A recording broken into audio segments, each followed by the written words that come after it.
अभी Israel Iran के युद्ध में और रूस यूक्रेन के युद्ध में किसकी जीत होगी, उससे भी ज़्यादा योग कम्युनिटी में ये टेंशन व्याप्त है कि 2025 के योग दिवस में विशेष क्या है, क्यों विशेष इसे कहा जा रहा है। हर तरफ यही देखने सुनने में मिल रहा है। आप रील्स में देख लो या न्यूज में देख लो, यूट्यूब्स में देख लो, सब जगह यही बोला जा रहा है कि इस बार का योग दिवस विशेष है, लेकिन पर कोई ये नहीं बता रहा है कि क्यों विशेष है। तो आज के इस वीडियो के माध्यम से आप सभी तरह का जो कन्फ्यूजन है उसे दूर करने का प्रयास करूंगा। मैं हूं आपका दोस्त डॉक्टर रमेश। तो आइए जानना शुरू करते हैं कि इस बार का योग दिवस क्यों विशेष है। तो आइए एक एक करके हम समझते हैं। तो इस विशेष होने का एक तो ये कारण है कि इस बार का जो योग दिवस हम लोग मनाने जा रहे हैं वह 11वां योग दिवस है। इससे पहले हमने 10 मना लिए, यानी कि 10 साल व्यतीत हो चुके हैं योगा दिवस शुरू होने के, और यानी कि एक दशक हमने पार कर लिया है योग दिवस मनाते हुए।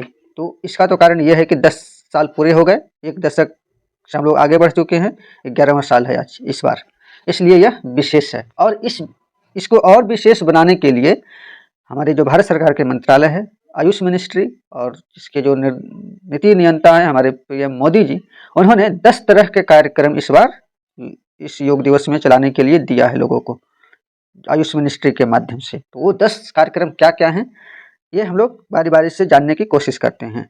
ये एक दिवस मैंने एक दशक का व्यतीत होने के, एक दशक बीतने के बाद हम लोग 11वें में आ गए हैं, इसके लिए 10 कार्यक्रम क्या क्या दिया गया है।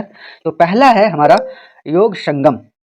योग संगम में क्या करते हैं, क्या कराया जाएगा, तो 1 लाख स्थानों पर समन्वित योग प्रदर्शन, यानी कि पूरे भारत में 1 लाख जगहों पर एक साथ एक समय में योग का प्रदर्शन लोग करेंगे। वो प्रधानमंत्री का जो लाइव कार्यक्रम होगा उसके माध्यम से वो चलेगा।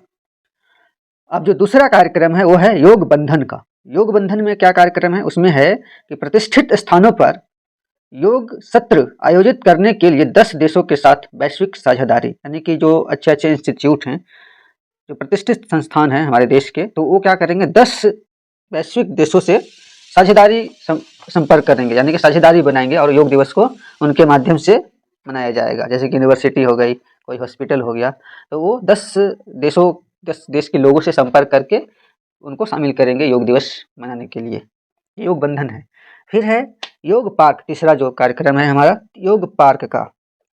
इसमें क्या करते हैं कि दीर्घकालिक सामुदायिक सहभागिता के लिए 1000 योग पार्कों का विकास किया जाएगा इसमें, यानी कि भारत सरकार का संकल्प है, आयुष मिनिस्ट्री का संकल्प है कि पूरे साल के दौरान 1000 योग पार्क विकास किए जाएंगे, जिसमें कि लंबे समय तक योग अभ्यास लोग कर सकेंगे यहाँ पर जाकर के योग पार्क में। वहाँ पे सारी सुविधाएं दी जाएंगी योग से रिलेटेड। फिर है आपका जो चौथा है वह कार्यक्रम है योग समावेश। योग समावेश में क्या करना है, इसमें हम लोग दिव्यांग लोग, वृद्ध लोग और बच्चे को, दिव्यांगों को, वृद्धों को और बच्चे को, और जो हाशिए पर रहते हैं, यानी कि किसी का कोई सहारा नहीं है, वैसे लोगों से संपर्क करके उनके लिए विशेष योग कार्यक्रम चलाया जाएगा पूरे देश भर में। तो यह है योग समावेश, हम यानी कि सबको समाहित करेंगे योग में। अब 5वां जो हमारा प्रोग्राम है इस योग दिवस का, वो है योग प्रभाव। योग प्रभाव में क्या किया जाएगा, सार्वजनिक स्वास्थ्य में योग की भूमिका पर 1 दशकीय प्रभाव का मूल्यांकन, यानी कि जो 1 दशक में योग में काम हुए हैं और सार्वजनिक सेवा में, यानी कि स्वास्थ्य की सेवा में क्या क्या योग का रोल है, क्या क्या भूमिका है, क्या लाभ हुआ, उसका एक विशेष मूल्यांकन किया जाएगा, उसका अवलोकन किया जाएगा 10 साल का। उसका एक रिपोर्ट भी शायद छपेगा इस पर, तो आप उसका भी अध्ययन कर सकते हैं। फिर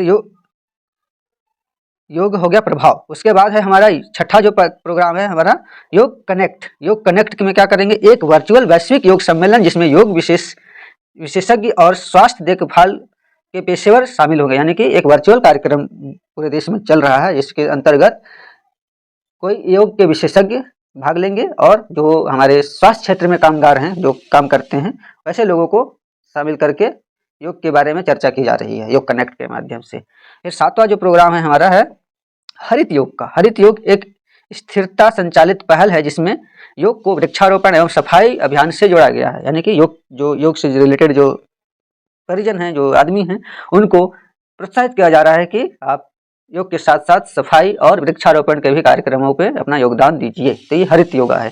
फिर है 8वां जो प्रोग्राम है इस योग दिवस का, वो है योग अनप्लग्ड।